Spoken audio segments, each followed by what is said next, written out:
Finding a job in Thunder Bay can be quite a challenge. Now, if you've been hanging out at some of the employment centers throughout the summertime, this man might be familiar to you. Meet Mel Legarde, and he's just recently landed a full-time job. We're going to be talking to Mel on a one-to-one interview and discussing some of the challenges and some of the frustrations that he went through while he was unemployed. Mel is originally from Long Lake Reserve. He has a small family here, and he's decided to make Thunder Bay his home. And finding a job to support his family can be quite challenging. I'm Richard Ogima, and we're going to be talking to Mel Legarde. He's one of the First Nations community members who's had struggles and challenges in finding employment in a city that has little opportunity for good paying jobs and easy to get employment. We talk and discuss on a one-to-one conversation with Mel about some of these challenges.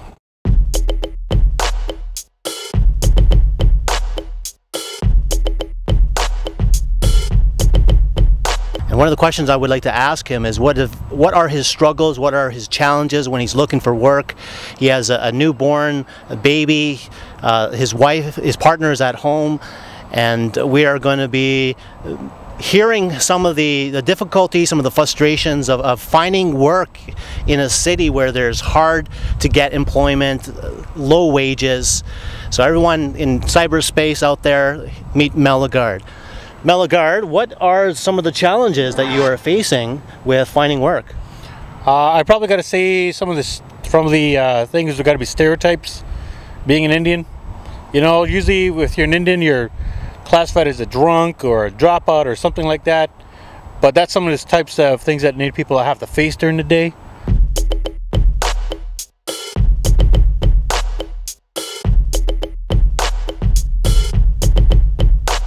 What's really tough about finding work in the city, I think competition for age-wise. I mean, you got kids who are about 18 and younger getting just about everything during the season. Depends on what season it is. Summertime, everybody goes for the same job. After the fall time and school time, drops out, but then you gotta really fight hard for whatever job you want to get. If you want to do, for example, the theater thing, you know, you got tons of kids coming in and say you just want to do an usher job. You have to fight for just basically your first round, your first job, you know.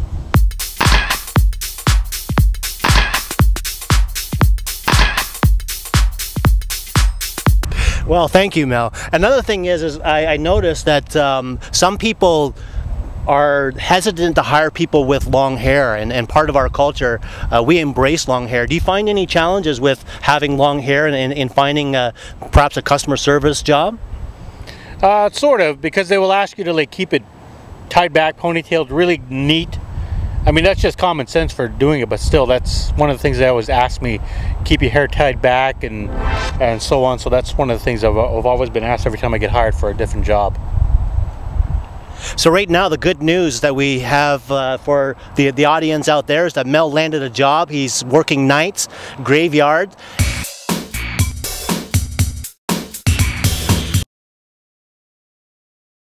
Oh, it's pretty good. It's pretty long hours. But it goes by quick though when you're at nighttime. You get a lot of things to do. You get a list of stuff you got to put away, and yeah, it's pretty good overall. Now, Mel, we know that not everybody likes night jobs. Now, if there's a job in Thunder Bay that maybe the mayor could give you, what job would it be and why? I probably got to pick being a police officer. That'd probably be a good job. Probably being a detective. Always thinking, looking for things. That'd be a really good job. Anything to do with thinking of a solution for or so on. That'd be a good one.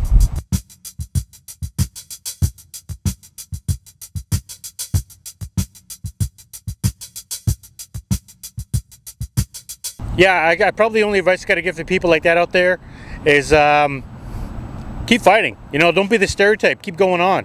I think one of the big things about being First Nations group is basically just being all stereotypes.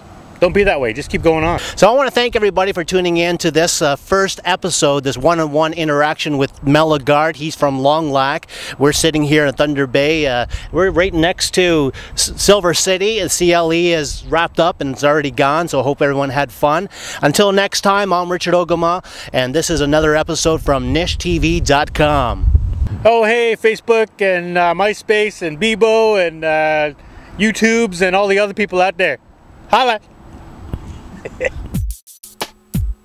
Now, at the end of every summer, there are usually several part-time jobs and a few full-time jobs that come available as a result of college, university, and high school students quitting their jobs and heading back to education. And people like Mel Legarde usually jump in on the opportunities to find that better paying job or a job with better hours. Now perhaps you're out there still searching and still trying to find that full-time job or a good, decent paying job. I'm just hoping that you'll just keep on talking to people and meeting people, and for some reason Thunder Bay seems to be one of the very few cities in all of Canada where we need to have a lot more determination, a lot more positiveness into finding and securing employment. I'm Richard Ogima, and this is one of my very first interviews, and I'm thankful that you listened and viewed, and I'm hoping to come up with several more. Until next time, have a great summer.